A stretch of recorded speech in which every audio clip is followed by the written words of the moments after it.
ज्याप्रमाणे अयोध्येमध्ये मंदिर बनवून दाखवलं, ज्याप्रमाणे 370 कलम हटवून दाखवलं, तसं फक्त ही निवडणूक होऊ द्या. युद्ध केल्याशिवाय भारताचा नकाशा पूर्ण झाल्याशिवाय राहणार नाही. त्यामध्ये होतो ठाणे जिल्ह्याचा अजून खासदार ठरायचा आहे, परंतु लोकांनी एकच ठरवलेलं आहे की आमचे खासदार कोण असतील तर ते आदरणीय नरेंद्रजी मोदी असतील. हे लोकांच्या मनामनामध्ये आहे आणि त्याच्यामुळे मला सांगायचं आहे की खासदार कोण आहे याच्यापेक्षा महत्त्वाचं आहे की आज आपल्या राष्ट्राचा राष्ट्राभिमान. ज्याप्रमाणे अयोध्येमध्ये मंदिर बनवून दाखवलं, ज्याप्रमाणे 370 कलम हटवून दाखवलं, तसं फक्त ही निवडणूक होऊ द्या. युद्ध केल्याशिवाय भारताचा नकाशा पूर्ण झाल्याशिवाय राहणार नाही. एवढं मी तुम्हाला एक देशप्रेमी म्हणून सांगतो. आणि म्हणून देशप्रेमापेक्षा मोठं काही नसतं. माझ्या कुटुंबाचं काय होणार, माझी मुलगी निवडून येणार की नाही, आमचा पक्ष टिकणार की नाही, आमचे युवराज उद्या महाराष्ट्राचे मुख्यमंत्री होणार की नाही, हा विचार करणारी लोक आता खूप झाली.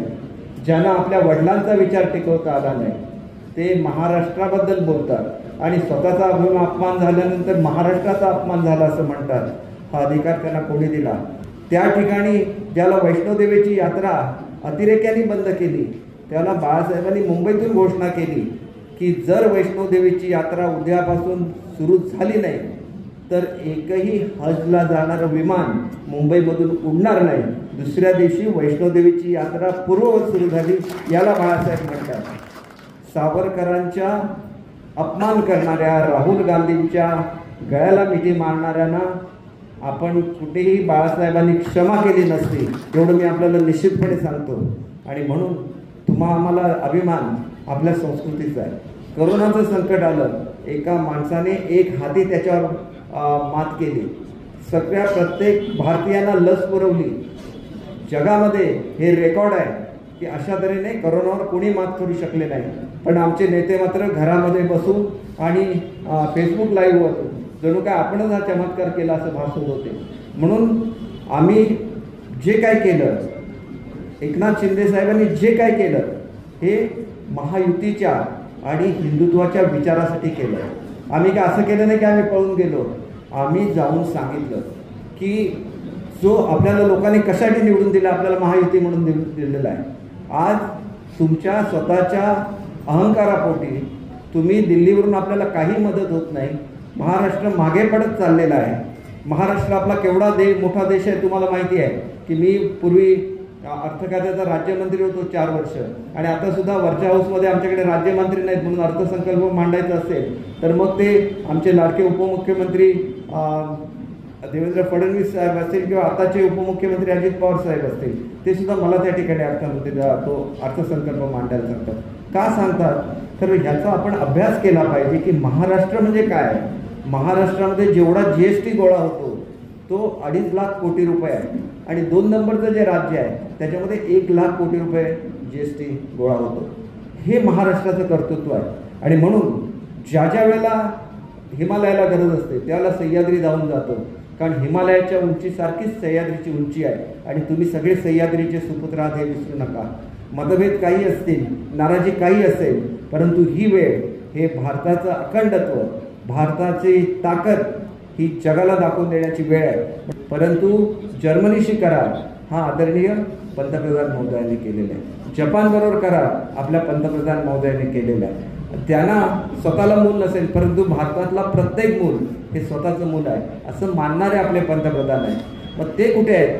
आणि तुम्ही आमच्या घरातले लोक खासदार पाहिजे, माझी मुलगी खासदार पाहिजे, माझा मुलगा आमदार पाहिजे, माझा मुलगा आमदार झाल्यानंतर महाराष्ट्रात प्रथमच मी मुख्यमंत्री होणार आणि माझा मुलगासुद्धा मंत्री होणार. ही स्वार्थाची भाषा झाली. स्वार्थाच्या पलीकडे गेलं पाहिजे, आपल्या राष्ट्राचा विचार केला पाहिजे. आणि ही पार्लमेंटची इलेक्शन आहे, ही काय विधानसभेची निवडणूक नाही. आणि त्याच्यामुळे मी आपल्याला सांगू इच्छितो की हिंदुस्थानमध्ये भारताचं जे कल्चर आहे जगाला कोणी दाखवलं? आदरणीय पंतप्रधान महोदयांनी दाखवलं.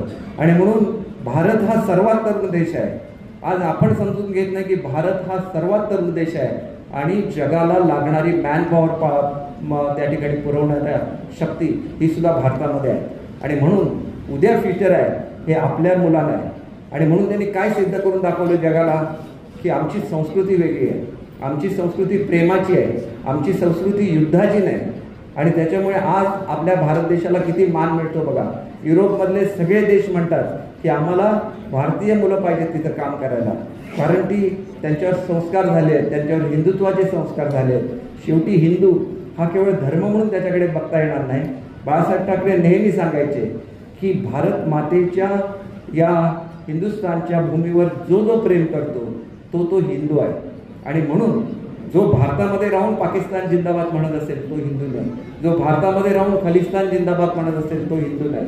आणि म्हणून हिंदूंची व्यापक व्याख्या घेऊन आपल्या पंतप्रधानांनी जग जिंकलेलं आहे.